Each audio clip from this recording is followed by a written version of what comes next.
But first, breaking news coming in. National Commission for Women Chief Rekha Sharma lashes out at Congress after they named Charanjit Channi as Punjab Chief Minister, calling it a betrayal. The women's rights body said that this is a mockery of women empowerment as he is a threat to women. Remember, new Punjab Chief Minister is accused of Me Too.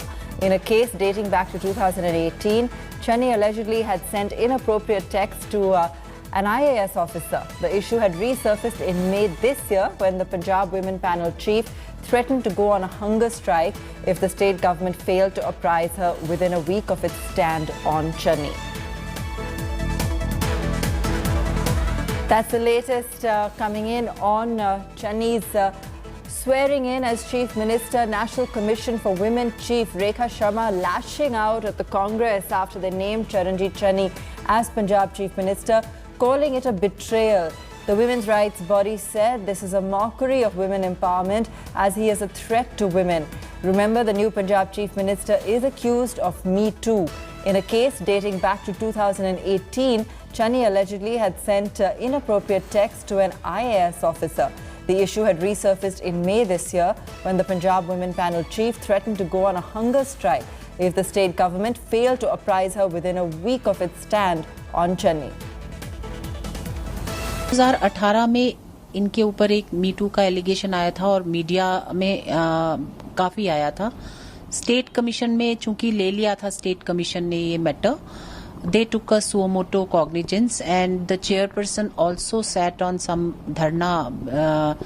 उन्होंने request किया था कि इसको हटाया जाए, लेकिन ऐसा कुछ नहीं हुआ उस टाइम भी और स्टेट गवर्नमेंट ने कुछ नहीं किया था उस टाइम. और आज इनको पंजाब के सीएम बना दिए गए हैं. मुझे लगता है ये बिट्रेयल है. जहां हम बात करते हैं विमेन एम्पावरमेंट की, उनकी सेफ्टी सिक्योरिटी की, और उस पार्टी में जहां एक महिला प्रेसिडेंट है, उन्होंने ये सब कुछ ना देखते हुए ऐसे व्यक्ति को सीएम बनाया जो मुझे लगता है इनकेपेबल हैं, क्योंकि वो महिलाओं की के ऊपर एक थ्रेट है, मैं कहूंगी. Mohit joining us now on this story. Mohit, he's already been sworn in, and yet, a lot of comments coming in.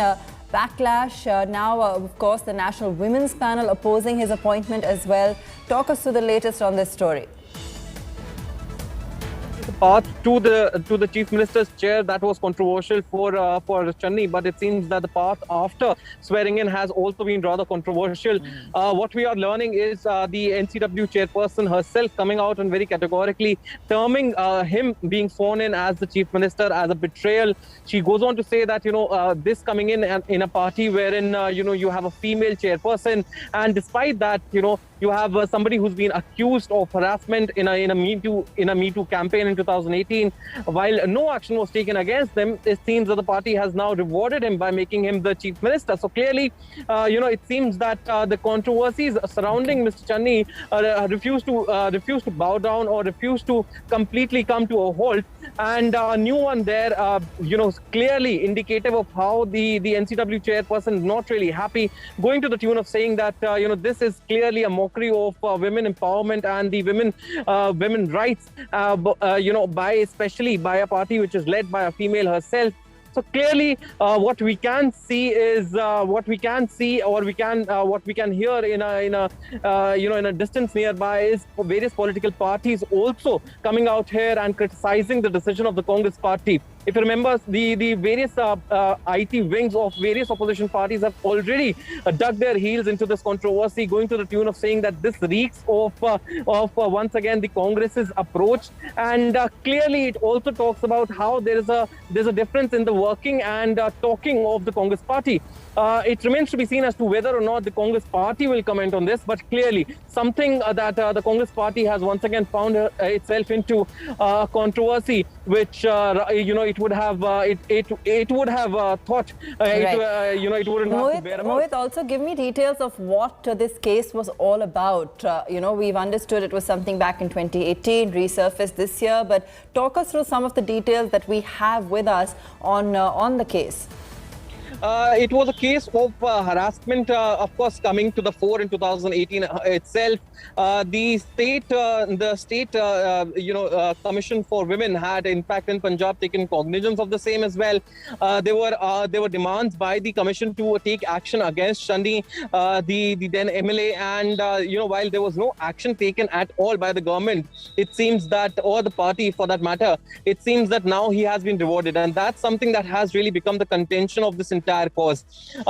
Time and again, we've seen how several party leaders from the Congress party, including the likes of Rahul Gandhi, the Congress vice president, who've been speaking and have been rather vocal about the women's right. But when it comes to their party, this is the question that several parties, including the BJP, is now asking, that why is it that they are quiet on such a big issue? And if there were cases of harassment, if there was reportedly incidences of Me Too that were reported against an MLA, why is it that action was not taken, but he was rather rewarded, despite there having been no investigation in the matter from the Congress side?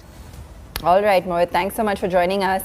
That's the new controversy around the Punjab Chief Minister, the new Punjab Chief Minister, and his swearing in.